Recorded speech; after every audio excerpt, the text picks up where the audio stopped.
দা দা দা দা রে দে দে দা দা দা রে দে দে দা দা দা।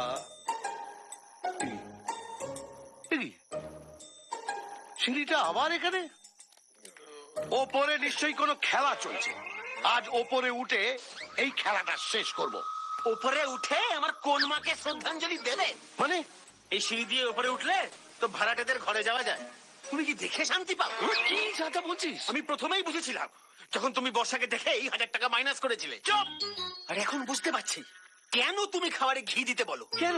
যাতে তোমার শরীরে যৌবন ফিরে আসে আর তুমি এই সিঁড়ি দিয়ে লাফিয়ে লাফিয়ে উঠতে পারো। সারা নোংরা ছেলে, বাপের নামে উল্টো পাল্টা বলছিস। এই, বৌমা তুমি এখানে? আচ্ছা, এই জন্যই তুমি আমাকে বলেছিলে তাড়াতাড়ি ঘুমিয়ে পড়ো, আর তুমি এই সিঁড়ি দিয়ে উঠে। না না মধু, তুমি আমাকে ভুল বুঝে না।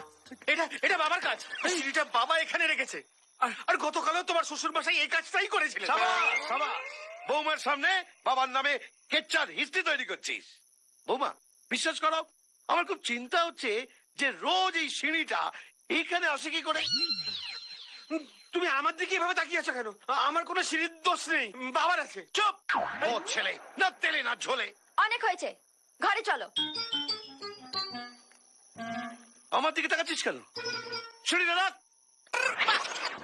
Yes!